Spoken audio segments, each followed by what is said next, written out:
You're listening to the ESO Network, your station for all things geek.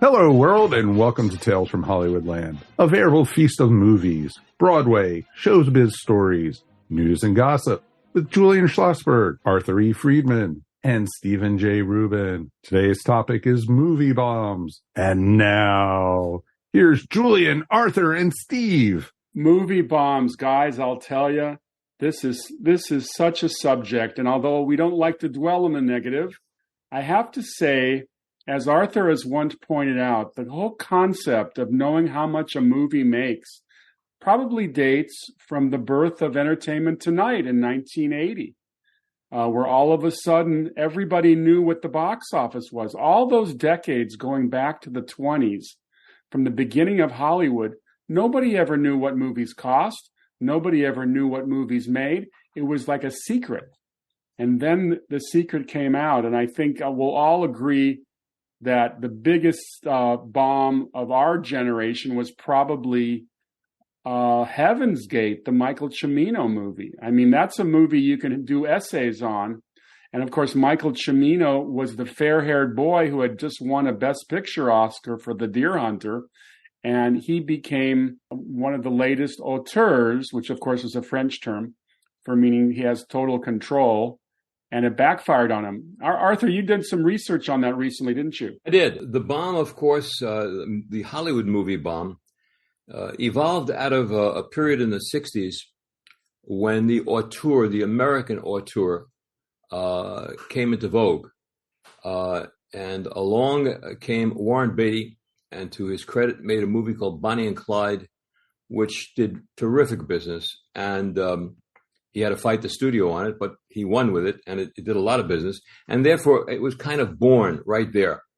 And it went on from there into other filmmakers who were in charge of everything on a film's production, like The Last Picture Show, The French Connection, Exorcist. There were any number of movies that were driven by the director.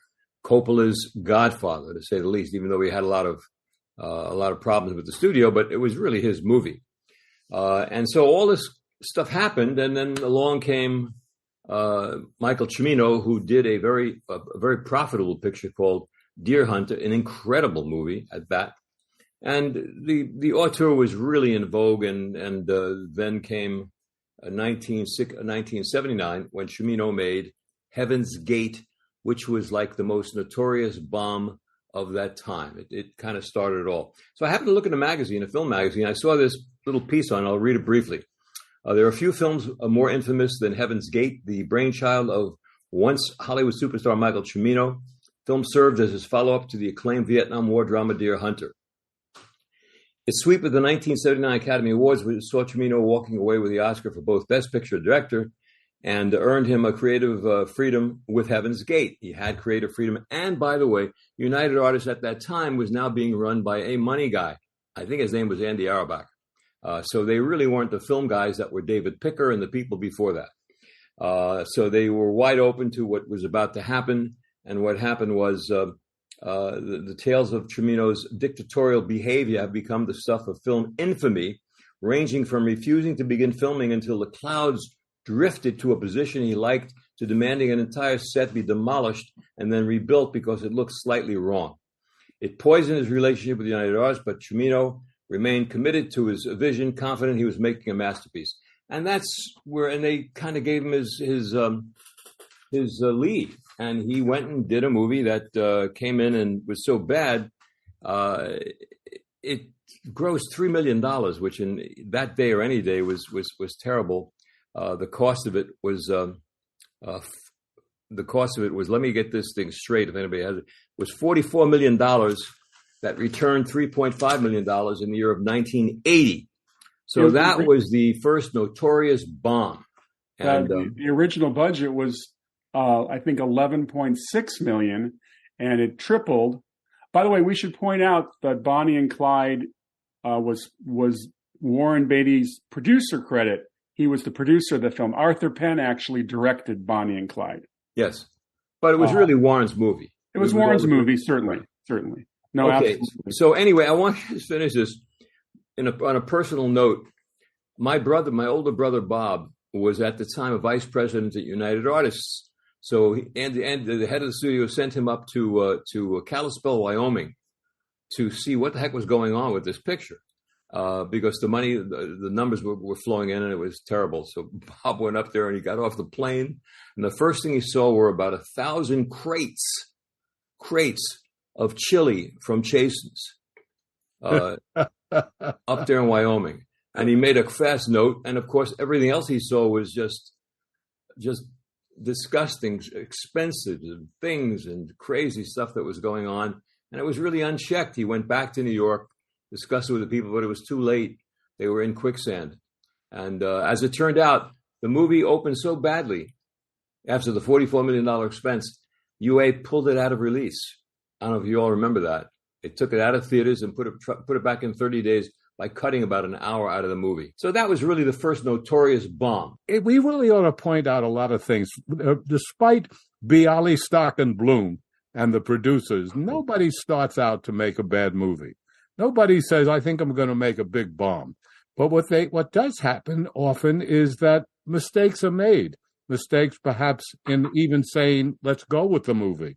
But having spent time in the studio system as I did, it's such a crapshoot, no matter what you're doing, no matter what film you're okaying, no matter what it is. I mean, you can take Alfred Hitchcock and say, I'm going to make my 50th movie, and he makes the hot #1 box office star Paul Newman and the female Julie Andrews, and he makes Torn Curtain. So this is not unusual to see bombs happen.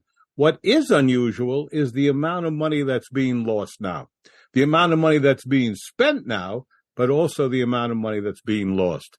So let me just do one quick thing, if I may. We in the business know that if a film has done $70 million box office, it doesn't mean anything to anybody.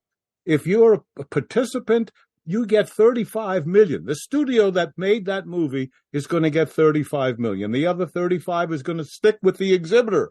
So if you have 10% of a movie, right off the bat, you don't have 10% of the 70, you have 10% of the 35.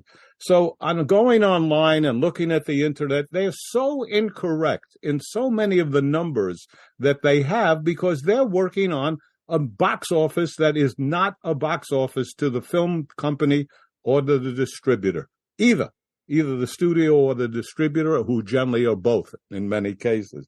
Secondly, as Arthur certainly knows, prints and advertising are a gigantic expense, enormous amount. And invariably, they do not have that budget. They don't know what the prints and advertising that was spent. Some of the more honest sites say the loss was between 75 and 130 million. Well, that's right. That's more accurate because they don't know the numbers. So let's start out with the fact. Let's start, since Arthur brought up Arthur Penn and Warren. Remember, Arthur Penn made the movie. Warren produced it. And what Warren did was to go to Warner Brothers and say, this movie is dying and you're selling it all wrong. I want it out of release and I want you to bring it back the right way. And he did. That's what he did. Anyhow, let's talk in terms of the movie Giggly, if I'm even pronouncing it right, the Jennifer Lopez, Ben Affleck movie. Now, who directed it? Guy named Martin Brest. Martin Brest did Beverly Hills Cop. Martin Brest did Midnight Run. Martin Brest did Scent of a Woman.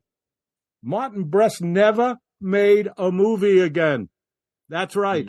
That's the kind of experience he had on that movie, most likely, which lost over 100 million. It was called Jiggly.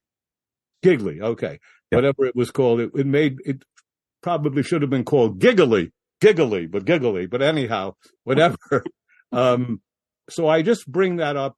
We all know that directors, as Arthur points out about the auteur theory, is a valid one.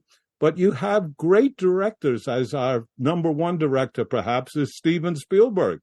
But he made West Side Story. We know that, and so, which sadly did not do well at all. More recently, you have Marty Scorsese. And you have Marty Scorsese in the was it Full Moon? Is that it or something? You had Flowers of Killing of the Flowers Moon, and then you had $200 million, which ain't going to do $100 million at the box office. And then you have The Irishman, which had a similar situation. Doesn't take away from his filmmaking; he's great, but the audience just didn't buy it, and it was very costly. But if you're a studio head, you want to be in business with the Marty Scorseses and the Steven Spielbergs, because it's such a crapshoot anyhow that you might as well put your number on a horse that has had a huge success in the past. And that's why some of these movies do get made. I mean, James Cameron came back with the second Terminator. They didn't want Schwarzenegger. He fought to get Schwarzenegger, and Terminator 1984 went down the tubes.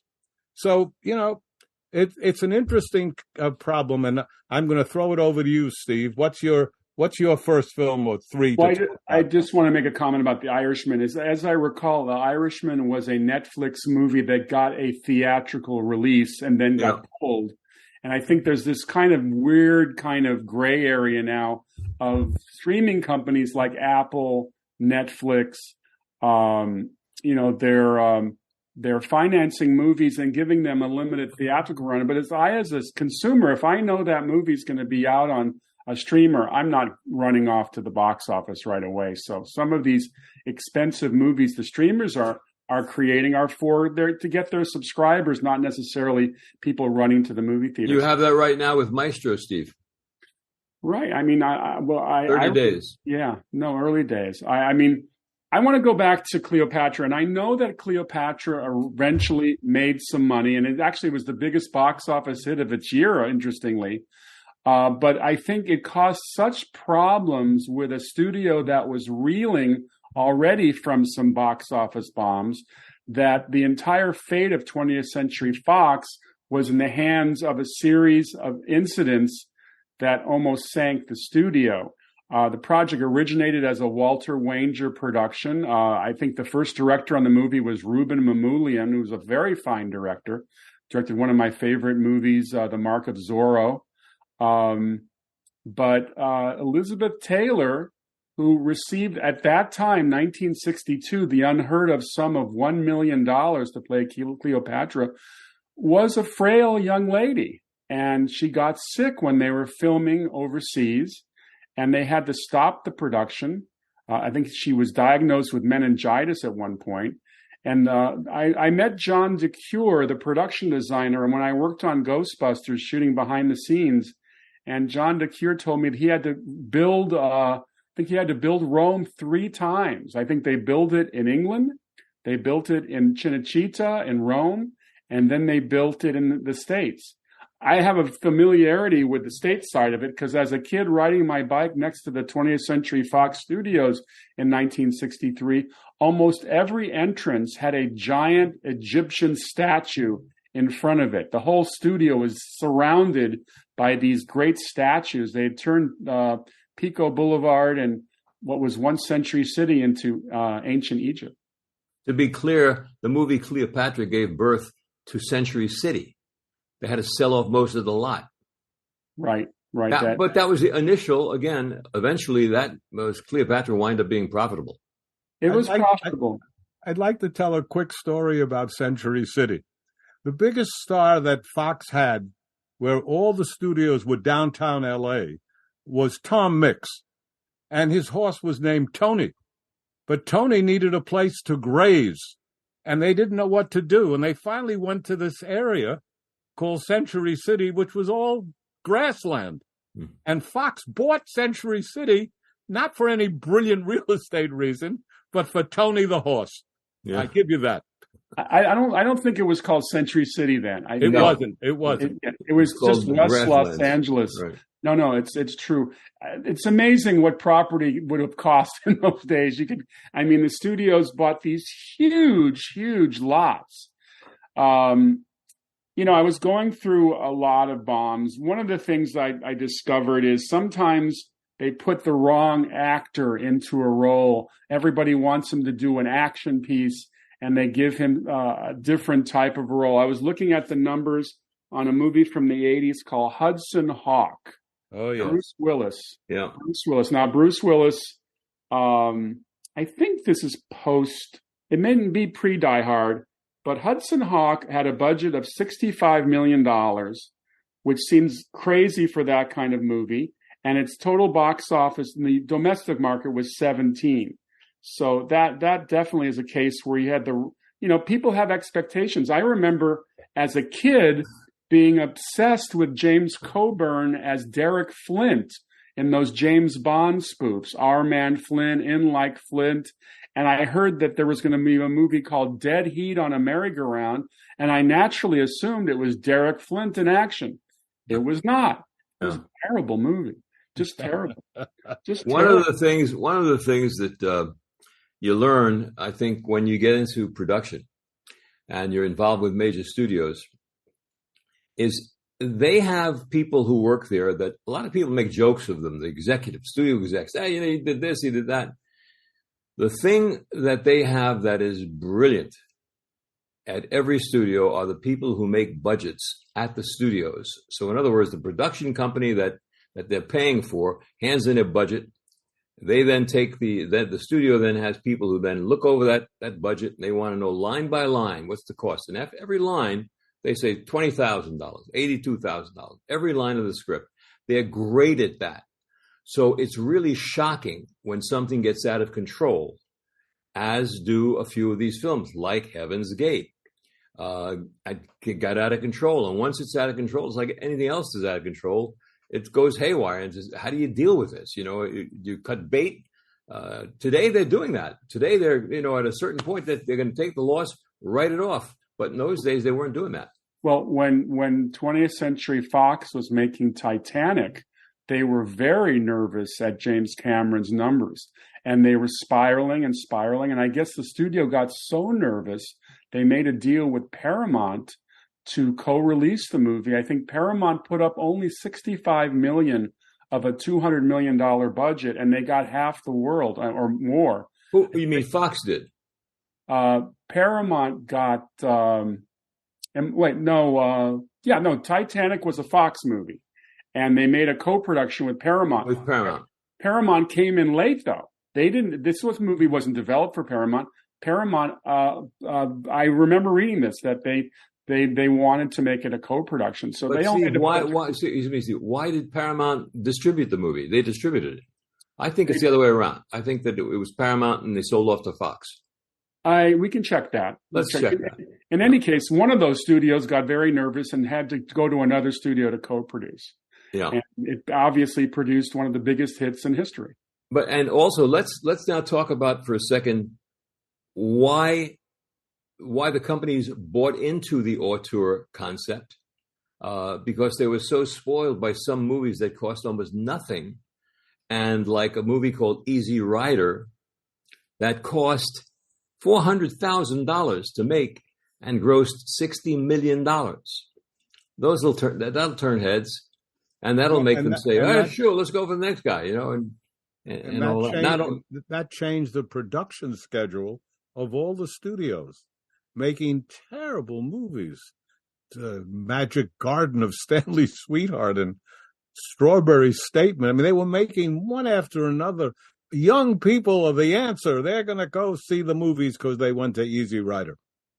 Well, the same thing happened a few decades later when the Marvel universe developed. All of a sudden, in the early days of Hollywood, they liked the youth market for a few films per year. They would throw them a bone. Me growing up, I always got a Sinbad movie in the summer. I mean, that was considered a kid's picture. But with Marvel Universe, Star Wars, all these special effects driven movies, they're completely oriented toward the youth market. And I think we can all agree that if you are a person over the age of 40, there's very little to see on the big screen anymore because the screens are dominated by these big epic science fiction movies. And the youth market you're talking about is no longer Pittsburgh, Cleveland, and Chicago. it's worldwide. That's right. And so their gambles, they're looking for that's the $1 billion bills. But the youth market is they go to the movies no matter what. And if you're running a studio, can you imagine? Guy comes in and says to you, you're the head of a studio, I've got Robin Williams and I've got Billy Crystal, and guess I got Ivan Reitman's going to direct it. Well, you're going to make that movie. You're just going to want that movie. And of course, it was Father's Day, and I don't even think fathers went to see it. So those things happen. But, one of the things that's interesting, we talk about important director and he gets a movie made, even if maybe it shouldn't have been. Stars certainly do. But one of the things studios have done over the last years is remake successful movies and bomb. Yeah. And bomb.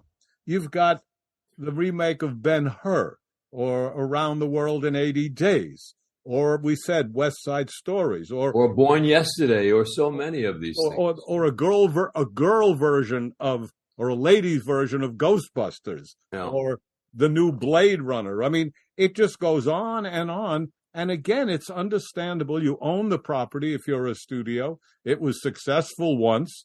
Maybe we can hit it twice. Yes. And invariably, it doesn't. Let's go back to the brilliance of Warren Beatty, who was probably as great a salesman with regard to a project he would want to do to these studios that has ever lived. So he really is vitally important in the making of Bonnie and Clyde. And he had great things. After he did Shampoo, he did some other movies that did a lot of business. And somewhere along the line, the same Warren Beatty, God bless him, has an idea to do a picture called Town and Country. And the bottom line of Town and Country was that New Line, who financed and distributed, wound up paying a budget of $105 million. This could be the biggest bomb of all of them, Little picture, a little movie, Town and Country, and grossing $10 million. And Mike DeLuca then went to work for MGM, afterwards. It was, those things happen. But that to me, from a personal standpoint of view, to think of the high intelligence of the people who budget movies at studios or any financing entity, you've got to have people or that person who really knows how to budget so they can check the budget from the producer. For that to happen, $100 million that's a small movie no matter what, to get out of control is astounding. Well, it's a small movie as far as the script author, but when you have Warren Beatty, you have Goldie Hawn, you have Diane Keaton, you have Gary Shandling, who at that time meant something, you've got above the line that's expensive off the bat. But in no world would it be $110 million. It's just staggering. Movie making sometimes reminds me of going to the body shop to repair your car dent. They touch it with a little bit of something, $3,000. I mean, to get a feature movie made theatrically these days. And I think one of the key areas we got to talk about is the cost of marketing, how marketing has spiraled. Because if you're going to open a movie nationwide, and since Jaws in 1975, the big nationwide release is kind of a thing now, and it's been for many years, the marketing costs are enormous. And that's why the independent filmmakers, the ones who make good little movies, very seldom get much of a release. Sometimes they do it. Most often they don't.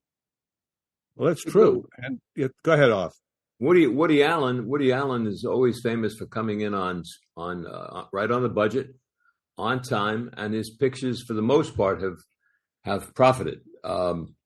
The Cotton Club was an interesting situation too. Francis Ford Coppola directing the movie. Somebody gets murdered during the movie, really gets murdered, and it brings notoriety to this movie, and it becomes infamous, and that helps towards doing a movie rather than being profitable, coming in at $25 million on a $58 million budget.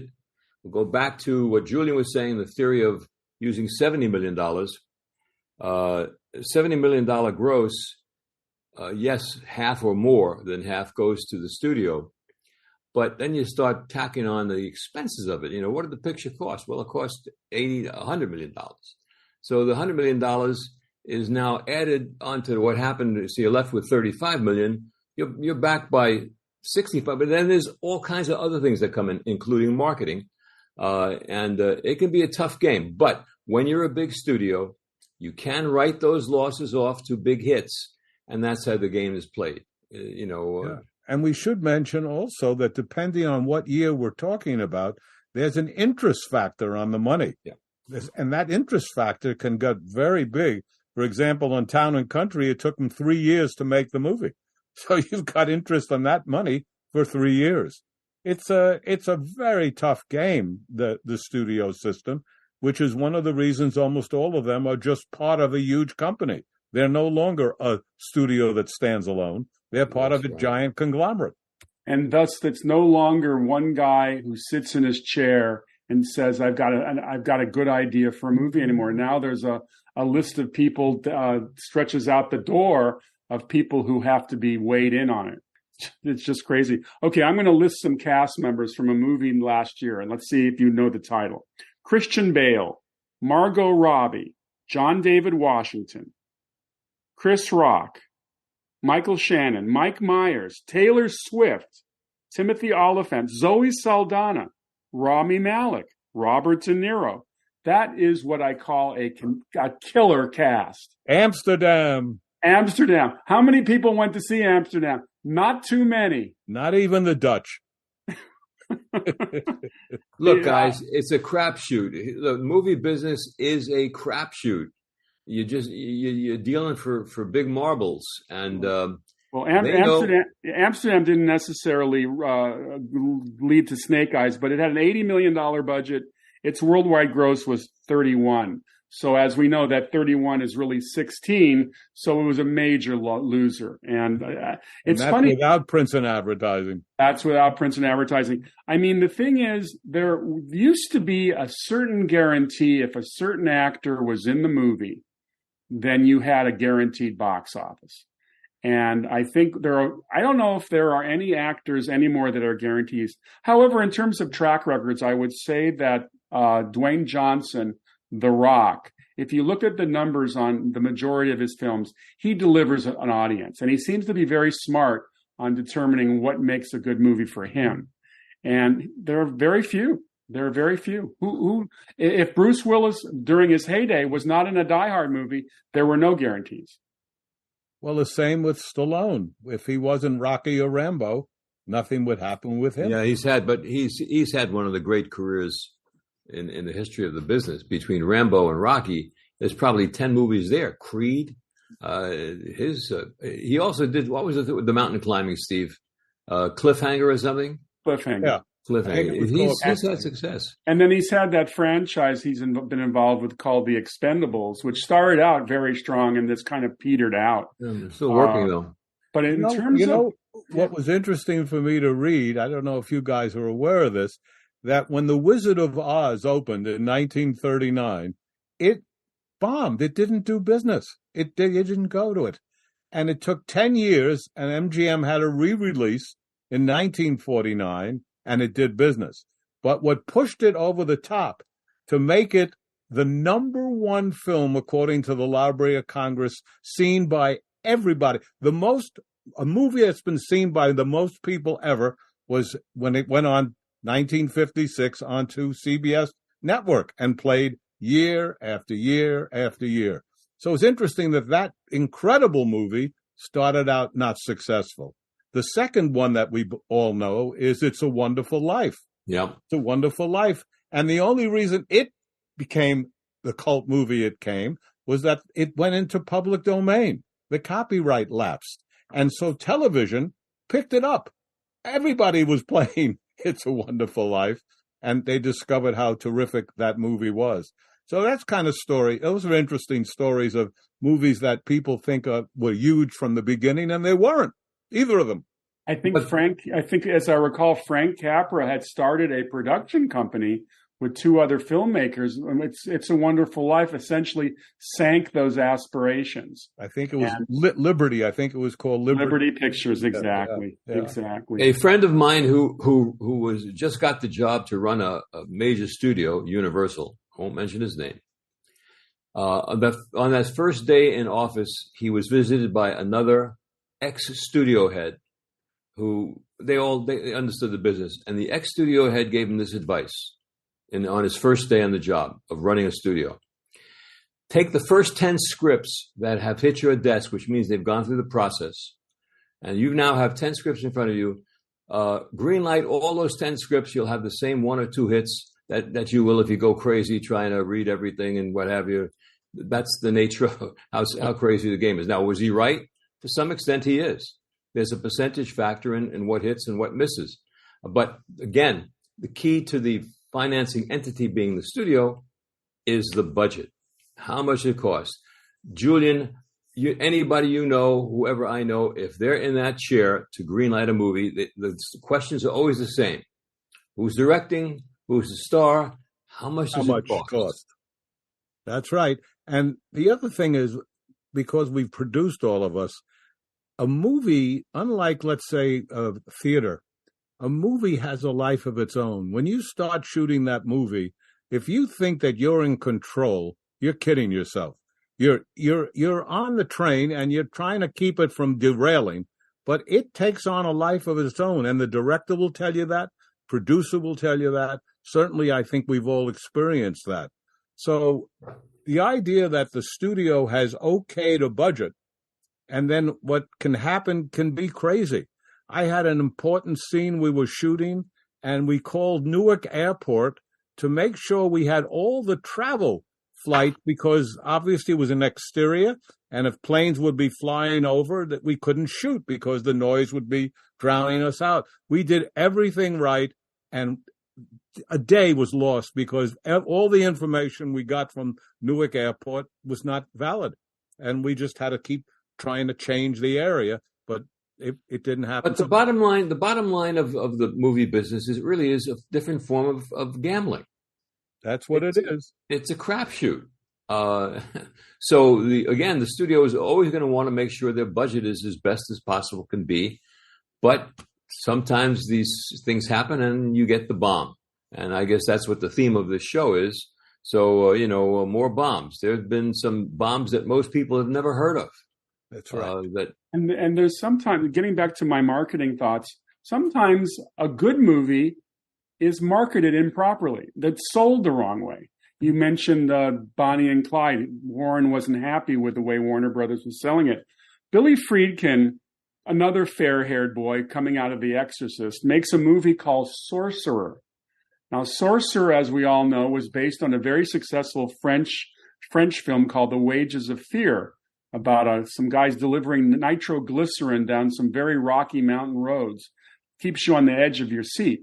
But to call the remake, or Friedkin's version, Sorcerer, I thought was really a bad decision, because having that reputation from The Exorcist, what would you assume a movie called Sorcerer is about?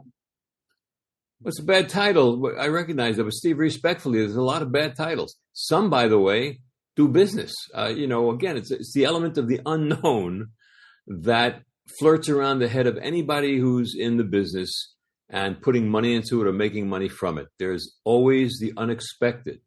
You can look at it. Go ahead, on. Yeah, you can look at a release schedule for the year. And I always used to look at it and say, the question is, what's going to be hit that's not here, that's not even here? Sometimes a hit comes along, and we had a picture at United Artists called "What Do You Say to a Naked Lady?" Alan Funt, who did Candid Camera. It wasn't even on the release schedule until 2 weeks before we released it, and it hit. So it's a risky business to begin with. Just to look at the numbers, the budget for Sorcerer was $22 million. According to this statistic, the worldwide gross was $8,000. Which that must be some kind of typo. That's a typo. This is exact perfect example of what the hell they write, that they don't know what they're talking about. That can't be true. Well, we should say that Billy was not only coming off Exorcist, before that was French Connection. So he had 2 huge hits in a row. You don't turn them down. You just don't turn them down at that point. That's right. It's simple. Let's talk about Ishtar, because I'm close to it. And the fact is, it was certainly considered a big bomb, et cetera, et cetera. However, once again, the facts are quite different from what you read. Not to say that it was a successful movie, but it certainly was not a bomb, as it turns out. Number one, most importantly, you read that Elaine May, the director who also wrote it, wanted the shoot in the Sahara Desert and wanted to flatten dunes. Well, this was nonsense. I was there. She did not want to flatten dunes. But why were we in Morocco? I shouldn't say we. Why were they in Morocco? Because Coca-Cola owned Colombia and they had blocked funds. They couldn't take the money out, so they might as well spend it. And that's right at the beginning. You start out with the fact that it was money that Coca-Cola had, not anything from the studio per se, even though they owned it. Number two, at that time, HBO was paying Columbia Pictures 40% of the budget of every movie they were making in order to have exclusive on it. These are things that are never printed, never sold, but that is the truth. Now, and I'm going to be off my soapbox in a minute. The New Yorker printed that this is a maligned masterpiece.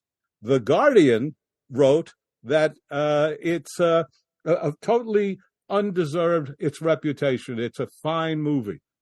Quentin Tarantino calls it one of his favorites, and Martin Scorsese says it's one of the best pictures of all time. So there's a real different disparity feeling about it.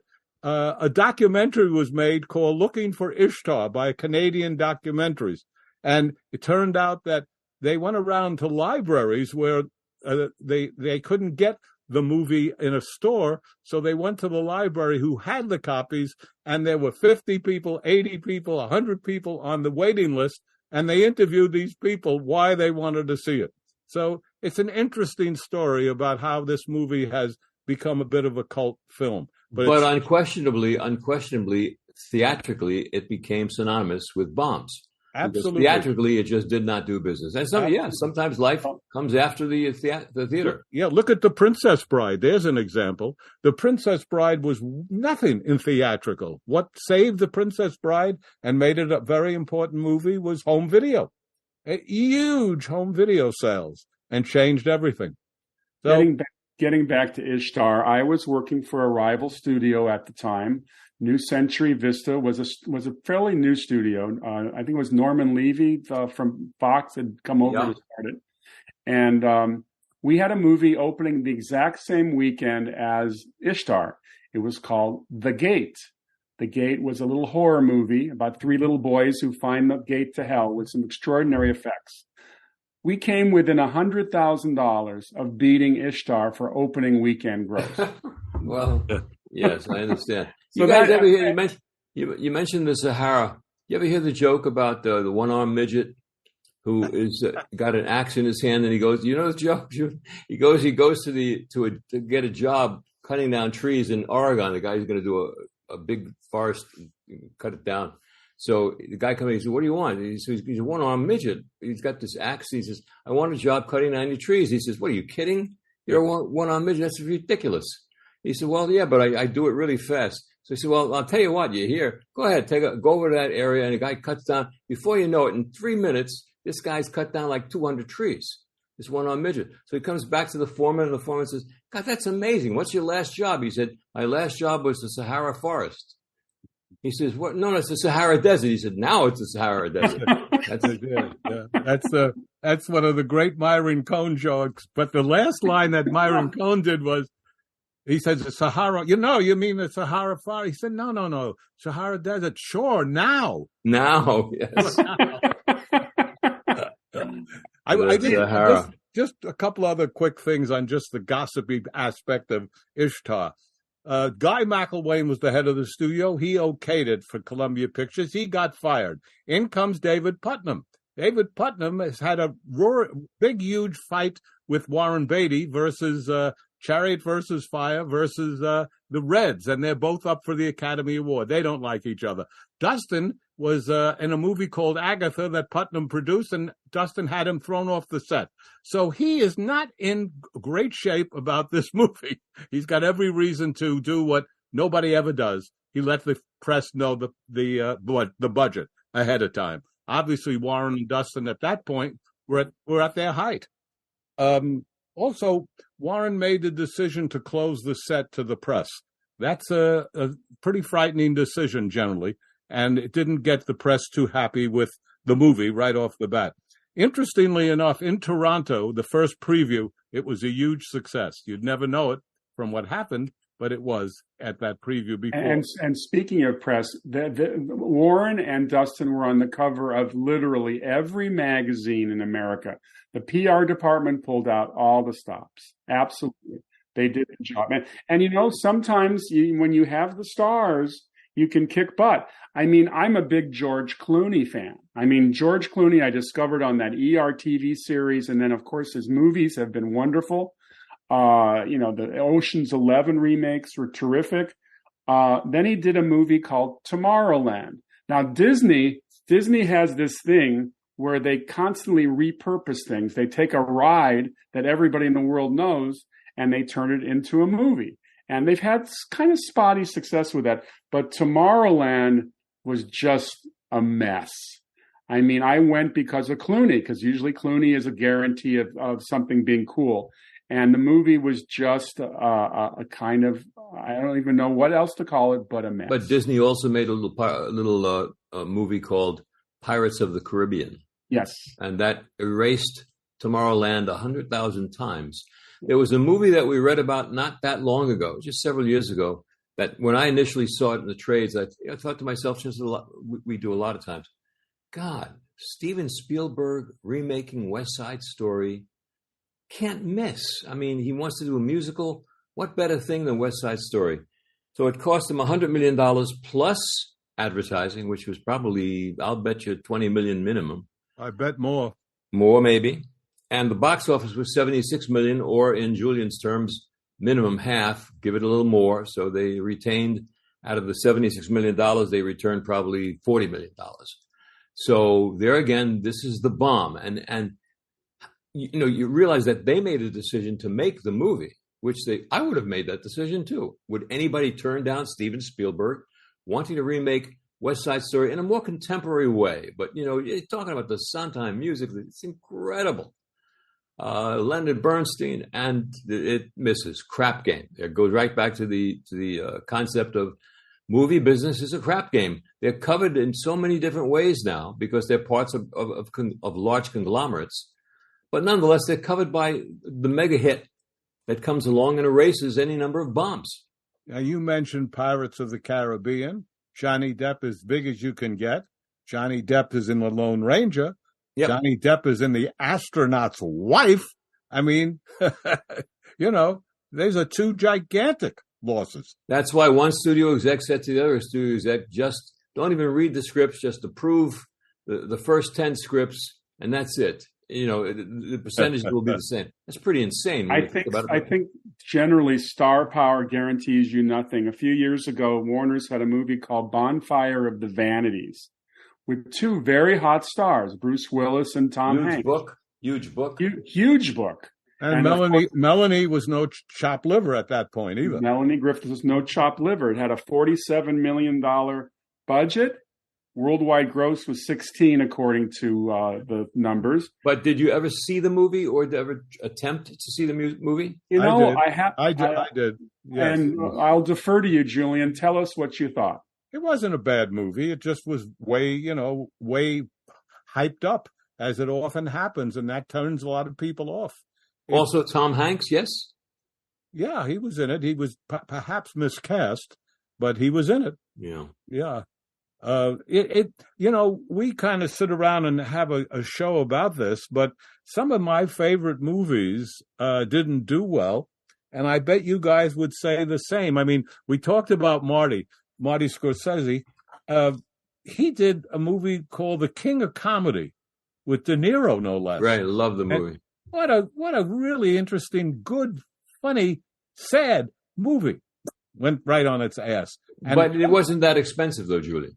No, but I'm just talking about a movie off that was not successful, but was still plenty good, And I love this movie, Hugo, Hugo, which came and went, beautifully done, period piece in a way, and just a very compelling, terrific story, and yet nothing. So very hard to understand. We know Citizen Kane, what happened with that, but that was William Randolph Hearst and the power of the press to kind of squash it at its first release. So I was at a sales meeting for United Artists in Fort Lauderdale one day. We have all the branch managers, everybody in the company is there, and the general sales manager in those days would go over the entire release chart, and he would say, this picture's about this picture's about this, and this is blah, blah, blah, blah. And he comes to a movie called Billy Two Hats.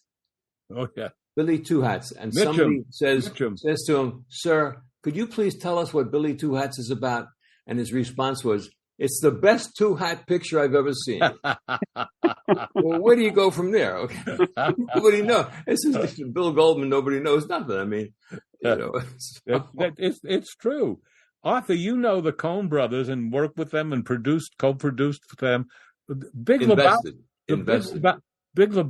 didn't do much, did it? Yes. I didn't think it did. It was a winner. Very funny movie. We weren't involved with that. We invested. My partner. No. But are you sure initially? Because what I've read again, and could be incorrect, that it did not do well initially. I can check that out. We'll check it out real fast. But I think Big Lebowski was profitable. The ones that we had, we invested in the production with Circle Films of Blood Simple in terms of distribution. Came out good on that. Then we got real lucky with a picture called Raising Arizona, which was terrific. But to this day, it's just, a moneymaker. And then we had a movie called Miller's Crossing, which was a great movie and never turned profit. And then a little movie called Barton Fink, which did turn profit. So again, that little small sample indicates how unusual things could be. According to IMDb Pro, the budget for The Big Lebowski was 15. Its worldwide gross was 47. There you go. Lebowski it was a hit. It was successful. A hit. And once again, the internet is wrong. At least my internet. Yeah. Well, we were involved with Joel and Ethan Coen for their first 4 movies, one to distribute and one that we were able to co-produce as they say, Circle Films. But the fourth one we were not involved in was Fargo, and Fargo was, of course, a big hit. Yes. And in my estimation, probably their best movie. So for me, I think it was my favorite of theirs. You ever seen Miller's Crossing? I did. I liked it a lot. Yeah, good movie. Yeah. So sometimes the title, again, I'll throw back my title ideas as being off. But the Coen brothers did a movie called The Hudsucker Proxy. I challenge you to say that 3 times in a row fast. With Paul Newman. Budget, $40 million estimated. Worldwide gross, 2.8. I'd like to just interrupt you for a moment on that because there's a personal thing. So the first movie, the deal that was made with the Coen brothers with Circle Films, our company, was that we produced their next 3 films. And the first script they sent us was Hudsucker Proxy.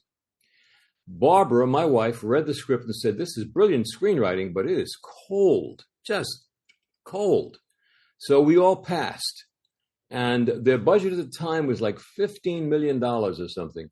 We passed on it. The next thing they sent to us was Raising Arizona. We took it.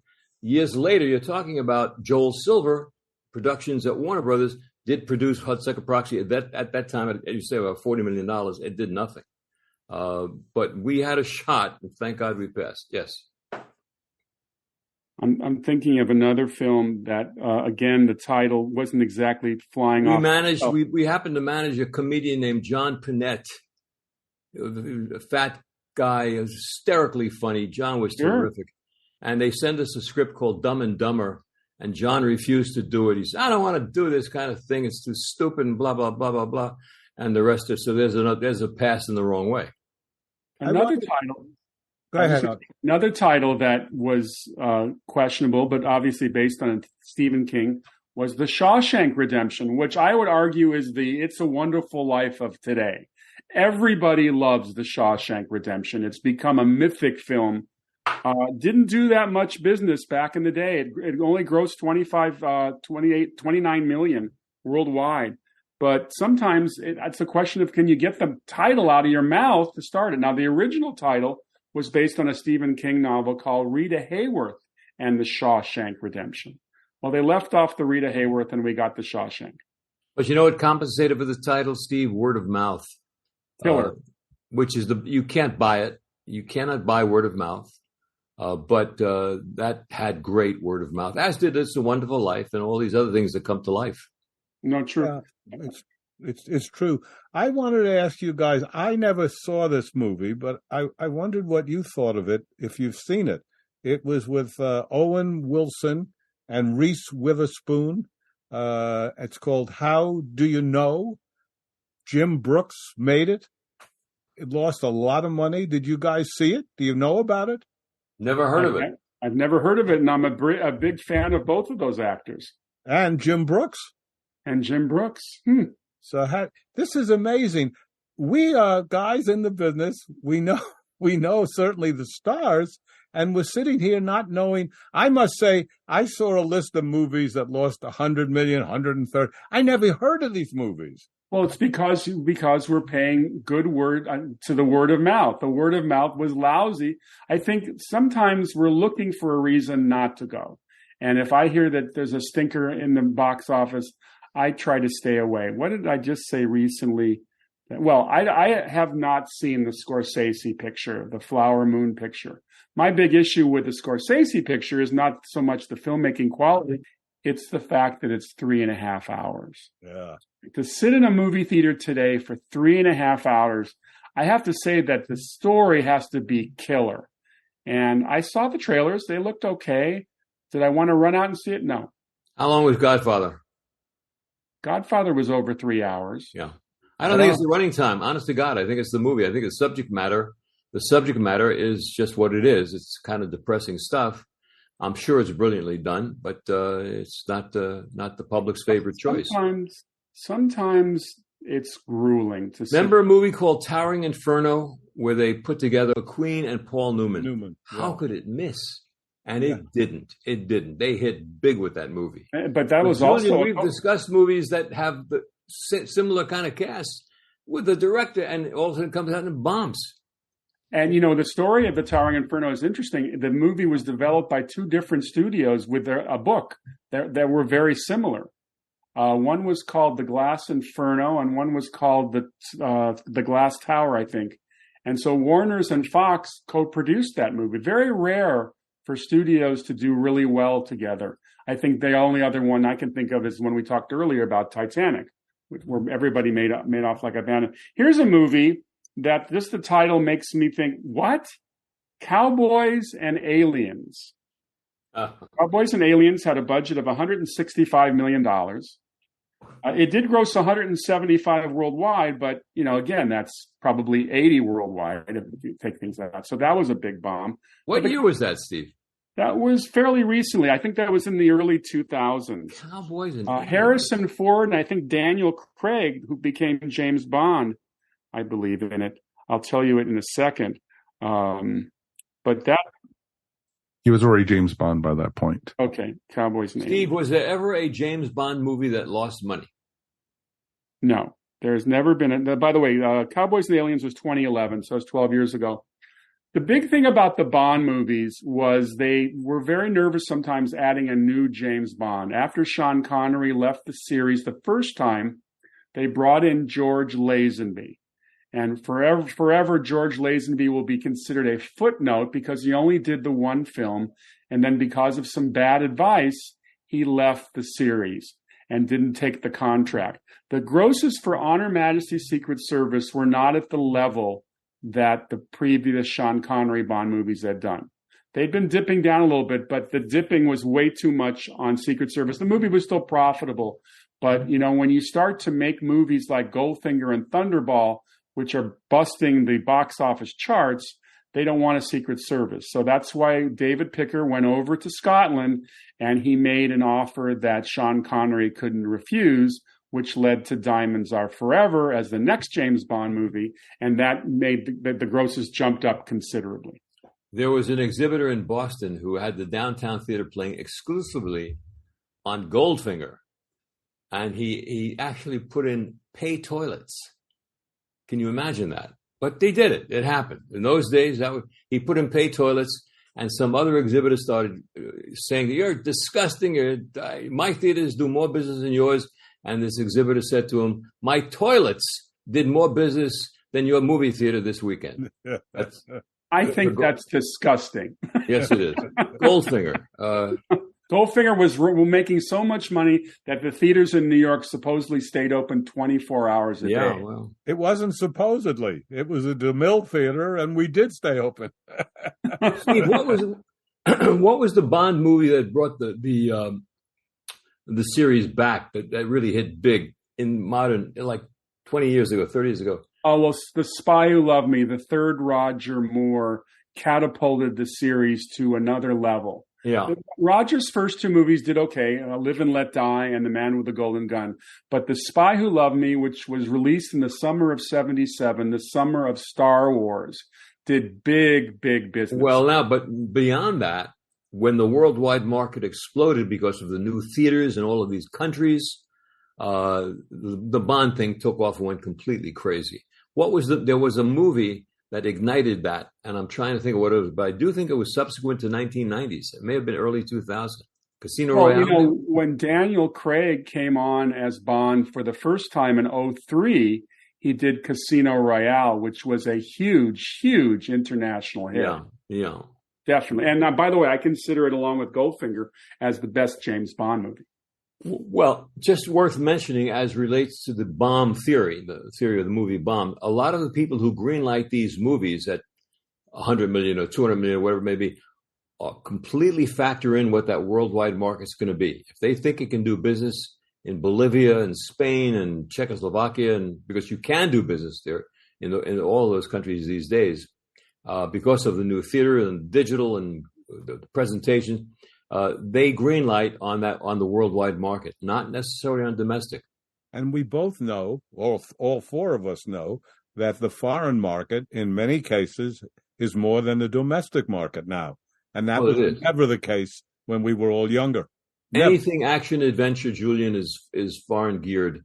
It's going to outgrow domestic. Story driven, of course, is here. And action.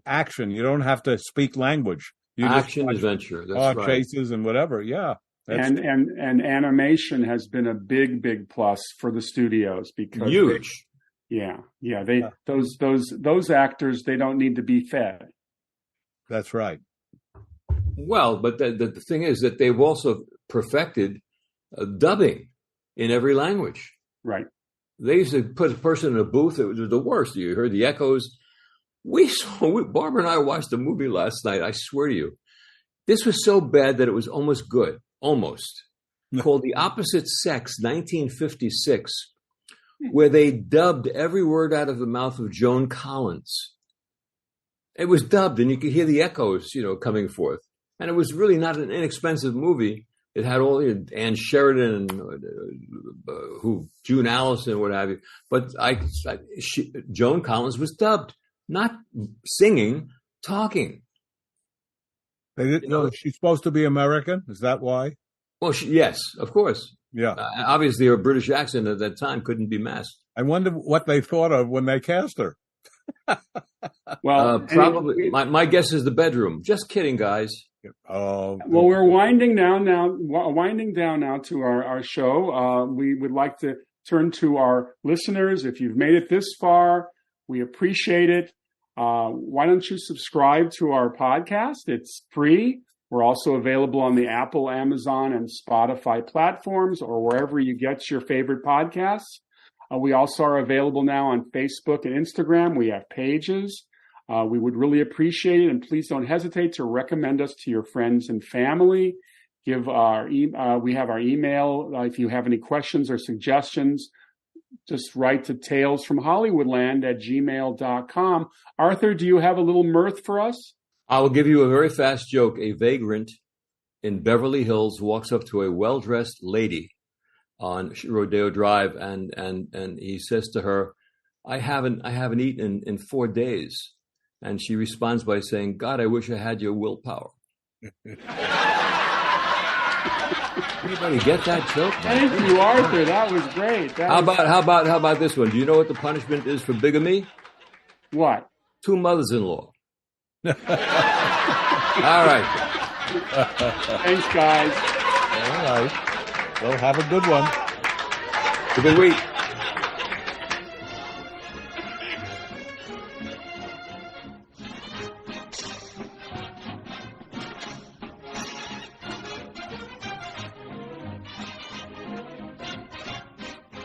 Check out the Modern Musicology podcast, where each week we talk about things like what makes a great drummer, our favorite rock documentaries, songs we love by artists we don't love, our favorite concert memories, songs that should have been singles, and all of our favorite music from the 60s, 70s, 80s, 90s, and now. Do not use Modern Musicology if you're allergic to it. Modern Musicology may produce itching, dizziness, vertigo, temporary blindness, or heart palpitations. Do not taunt Modern Musicology. Ask your doctor about switching to Modern Musicology. This has been a broadcast of the ESO Network. Be part of the crew and help support our shows by donating to our ESO Patreon or by shopping at the TeePublic store, which can all be found at www.esonetwork.com. The ESO Network, your station for all things geek.